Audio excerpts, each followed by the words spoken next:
Welcome to Smart Wealth with Joshua. Your daily stock analysis and catalysts talk. Today we're looking at energy fuels. If you find our talks useful, please consider subscribe, like, and comment underneath. It helps more than you know.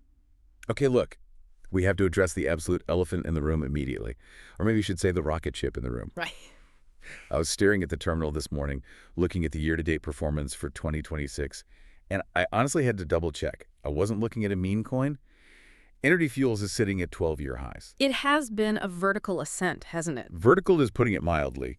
The stock is up roughly, 180 to 184% since January 1st. We are barely into February. Yeah. Usually when a resource stock, a boring old mining company does this, it's because they struck the mother lode or they're being... It feels like a frenzy, I'll grant you that. But if you strip away the hype, what you're seeing is a fundamental re-rating. The market has, essentially stopped viewing energy fuels as just a uranium miner. Okay. For the last decade, they were a nuclear play. Boring, steady, now. The smart money is pricing them as a critical minerals infrastructure play. That sounds like a bunch of corporate buzzwords. Critical minerals infrastructure play. What does that actually mean for somebody listening right now? It means they are becoming the bottleneck in a very, very lucrative way. They aren't just digging rock out of the ground. They are processing the materials that the entire tech and defense sectors are desperate for. Let's see. The market is realizing that if you want a North American supply chain for rare earths and uranium, stuff you need for everything from F-35s to iPhones, you basically have to go through their facility in Utah. So they've gone from being a participant to being the gatekeeper. Exactly. And the market pays a massive premium for gatekeepers. Okay, we'll get to that Utah facility because I know that's the linchpin here. But sticking with the price action, the stock hit $27.90 this week. The beta is 1.68. Yeah, it's volatile. For you listening, that means this stock is nearly 70% more volatile than the S&P 500. It's moving like a tech stock. It is. And the trading volume, it supports that. We saw a session recently with almost 14 million shares changing hands. Wow. That isn't just retail investors on Reddit. That's institutional rotation. Funds that wouldn't touch a mid-cap miner before are suddenly building positions. And it didn't hurt that they beat their 2025 guidance. We saw a 10% pop on that news alone. But I want to play devil's advocate here. A 180% run-up in 5 weeks just screams overbought. Is the business actually performing, or is this all just forward-looking optimism? It's a mix, but the performance is undeniable. If you look at the financials we just got for full year 2025, the growth is staggering. I have the numbers right here. Revenue for Q3 2025 was $17.7 million. That's a 337% increase year over year. Right. And full-year revenue hit nearly $79 million. They effectively doubled the business from 2024. And here's where I get skeptical. Doubling revenue is easy if the commodity price doubles. If uranium prices just spiked, of course their revenue went up. Did they actually do anything differently, or did they just ride the wave? That's the critical distinction. Yes, uranium prices are higher, but this beat was about execution. They exceeded their own targets for production, for mined ore, and for sales. Okay. In the mining world, guidance is often a loose suggestion. Projects get delayed, grades are lower than expected, things break. Energy Fuels said, we will produce X, and then they produced X plus 10%. That builds a lot of trust. Okay, so they're efficient. But there are plenty of efficient miners out there. Why is Energy Fuels specifically getting this valuation? You mentioned the bottleneck earlier. Let's dig into that. What is so special about the White Mesa mill? This is the most important concept for anyone holding the stock to understand. The White Mesa mill in Utah is the only operational conventional uranium mill in the United States. The only one in the entire country. The only one. How is that possible? We invented nuclear power. We have reactors all over. We did, but we also stopped building infrastructure for the fuel cycle decades ago. Permitting a new uranium mill in the U.S. today is, it's a nightmare. It would take 10, maybe 15 years, hundreds of millions in legal fees, and you still might not even get the permit. So the barrier to entry isn't just money, it's time and bureaucracy. Precisely. White Mesa is fully permitted and operational. It's a strategic monopoly. It would take a competitor a decade just to catch up to where Energy Fuels is today. So I'm a smaller miner in, say, Colorado, and I dig up some uranium ore. I can't just process it myself? Not unless you want to spend a decade in court. No, you have to send it to White Mesa. That gives Energy Fuels immense pricing power and creates a vertical integration nobody else in the U.S. has. They capture the margin at every step. At every single step. Speaking of margins, though, I have to pull you up on something I saw in the Q3 report. You're painting this rosy picture, but gross margins tanked. They fell from 54% down to 28%. Right. If I'm an investor, that looks like a huge red flag. They're selling more, but keeping less of every dollar. Why shouldn't I be worried? You should be aware of it, but worried might be too strong once you understand the chemistry. That margin compression was largely a result of the feedstock mix they were using. Break that down. Why does low-grade feed kill the margin? Well, think of it like juicing oranges. If you have big, juicy oranges, you squeeze one and get a full glass. Okay. If you have tiny, dry oranges, you have to squeeze 10 of them to get that same glass. You're running the machine longer, using more electricity, more labor for the same output. Your cost per pound just goes way up. So it's a temporary operational hiccup? They were squeezing the dry oranges for a quarter? Exactly. It's a transition cost. Because look at what is happening right now in Q1 2026. They are shifting to processing ore from the Pinyon Plain mine. Pinyon Plain. I keep seeing that name in the analyst notes.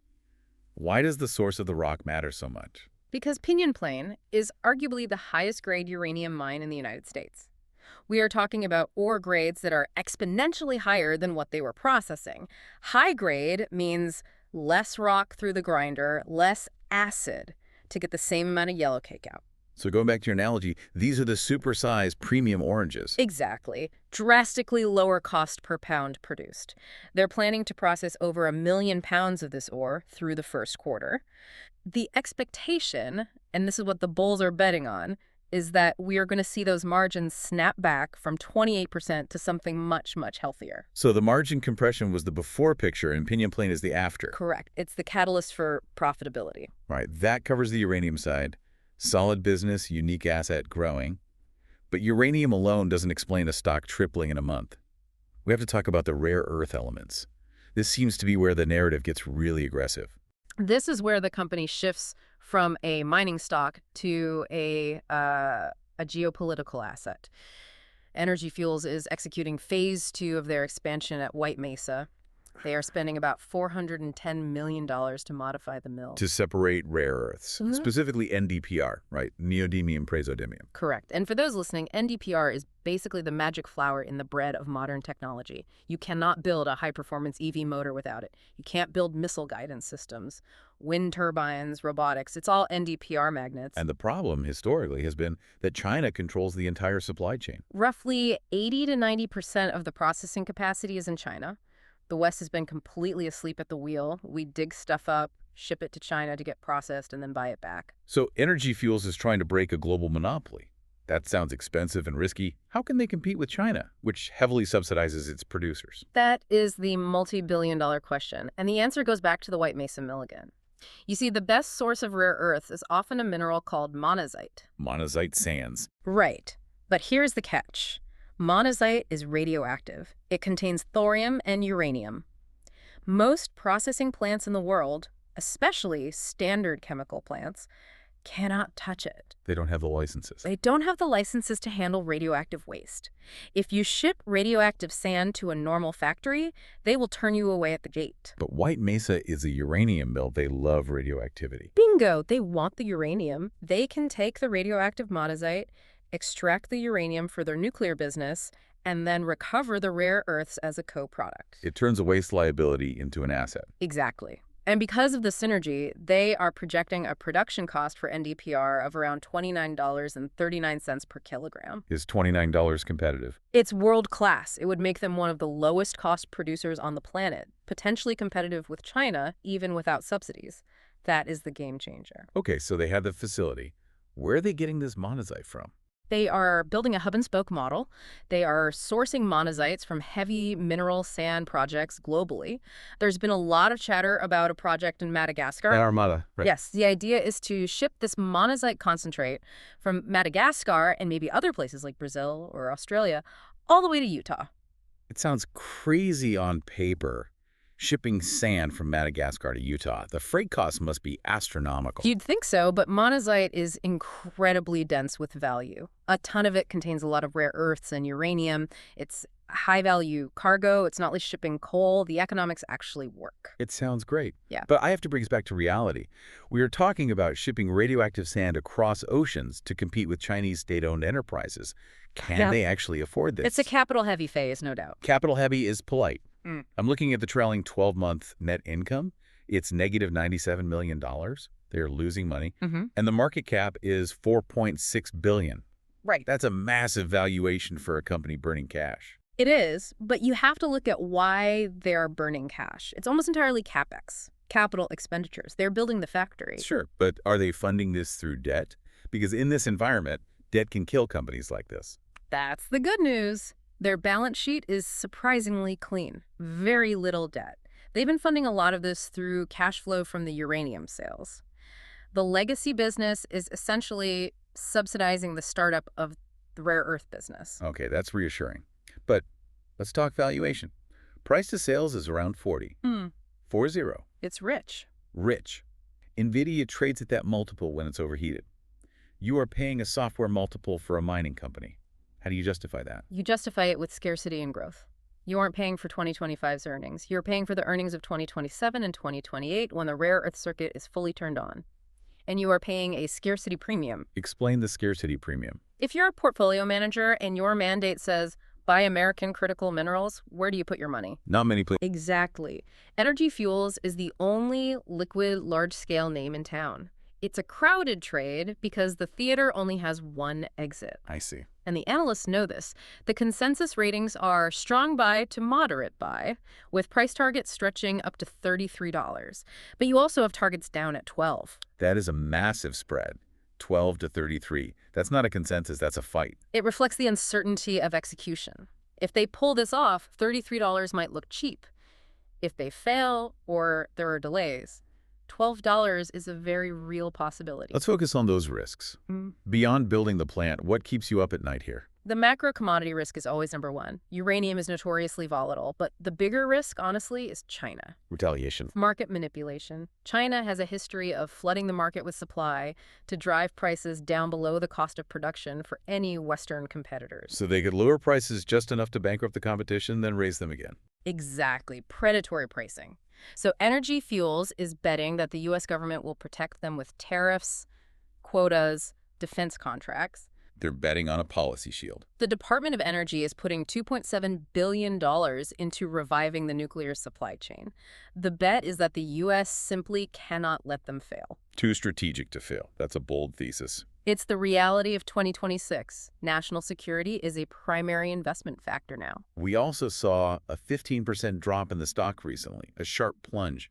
Was that a leak or just jitters? It looked like profit-taking. When a stock goes up 180% in a month, you are going to have days like that. But it serves as a warning. This is not a stock for the faint of heart. Okay, let's look at the calendar. What are the specific dates or events that need to watch?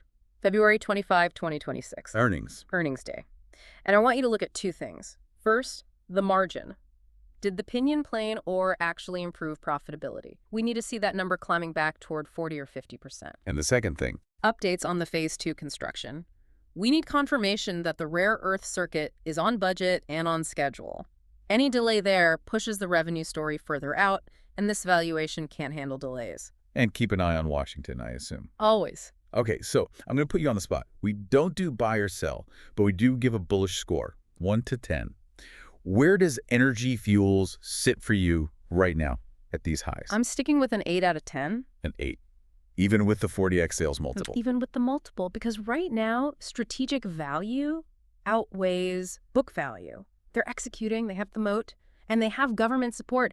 I think this is a multi-year hold that you buy and sit on until that rare earth production hits full capacity. So you're saying ignore the short-term volatility? I'm saying expect the volatility, embrace it, but keep your eyes on the 2027 earnings potential. That's where the real value unlocks. If they pull this off, they become a major industrial player.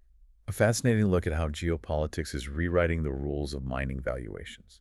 Energy Fuels is certainly one to watch. That wraps up our look at Energy Fuels, a volatile but strategically critical player in the new energy economy. Thanks for listening. See you next time on Smart Wealth with Joshua.